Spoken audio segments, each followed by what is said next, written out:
उस्मान हादी की मौत के बाद अब हिंसा और ज्यादा भड़क गई है। देर रात उस्मान हादी की सिंगापुर में मौत हो गई और हादी की मौत के बाद बांग्लादेश में हिंसा है। 12 दिसंबर को दरअसल उस्मान हादी पर हमला हुआ था और चुनाव प्रचार के दौरान सिर में उन्हें गोली लगी थी। उसके बाद इलाज चल रहा था और अब सिंगापुर में मौत हुई है। उनका शव भी सिंगापुर से बांग्लादेश लाया जा रहा है।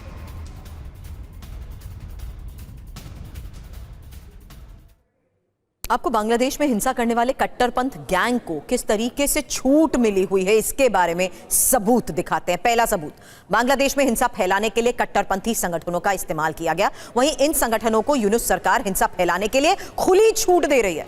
बांग्लादेश की बर्बादी की स्क्रिप्ट लिखने के लिए ही कट्टर इस्लामिक समूह को लगातार तवज्जो दी जा रही है। हिंदुओं को लगातार निशाना बनाकर उन्हें टॉर्चर किया जा रहा है। और इस बीच ढाका संकट के बीच बांग्लादेश में रिपोर्ट पेश हुई है। विदेश मामलों की स्थायी संसदीय समिति ने रिपोर्ट पेश की है पूरे हालात पर। बांग्लादेश के रिपोर्ट में बांग्लादेश के जो हालात हैं इस पर चिंता जताई गई है। लोकतांत्रिक प्रक्रिया और चुनावों पर चिंता जताई गई है। बांग्लादेश में चीन और पाकिस्तान का कैसे प्रभाव बढ़ रहा है, ये रिपोर्ट में साफ साफ लिखा गया है।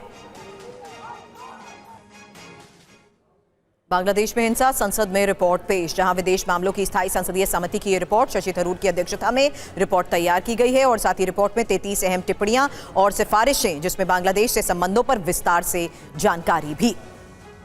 रिपोर्ट में क्या क्या है आइए बताते हैं। अल्पसंख्यकों पर, माइनॉरिटीज पर हमलों को लेकर सख्त रुख, चीन की बढ़ती मौजूदगी पर सतर्कता जताई गई है। एंटी इंडिया नैरेटिव से निपटने की सिफारिश भी है, रिकमेंडेशंस हैं। चीन की बढ़ती मौजूदगी पर सतर्कता बताई गई है। सीमा प्रबंधन और पूर्वोत्तर सुरक्षा या लोकतांत्रिक प्रक्रिया, चुनावों पर भी चिंता जताई गई है।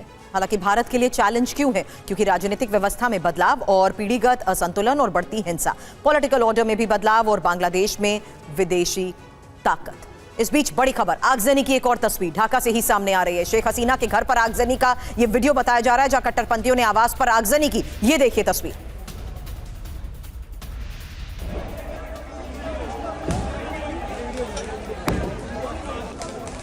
और ढाका के धनमंडी में हिंसा का एक और वीडियो आ गया है। सैकड़ों उपद्रवी शेख मुजीब के घर में घुस आए। शेख मुजीब के घर में तोड़फोड़ की गई, आगजनी की गई। जो तस्वीरें सामने आ रही हैं वो भयानक तस्वीरें हैं। ये देखिए, शेख मुजीबुर रहमान का ये आवास बताया जा रहा है, जहां पर तोड़फोड़ की गई है, आगजनी की गई है, आग के हवाले कर दिया गया। दो तस्वीरें और आपको दिखा रहे हैं। शेख हसीना का पहले घर कैसे जलाया गया है, आवास में आग लगा दी गई। जो प्रीमाइसेस है इसमें आग लगती हुई दिख रही है। वहीं शेख मुजीबुर रहमान के आवास पर भी आगजनी की गई है। और बांग्लादेश हिंसा पर तस्लीमा नसरीन का भी पोस्ट, जहां जिहादी की मौत पर जिहादियों का उपद्रव। हिंदू युवक को जलाया, किसी के हाथ नहीं कांपे। यही जिहादिस्तान का असली चेहरा।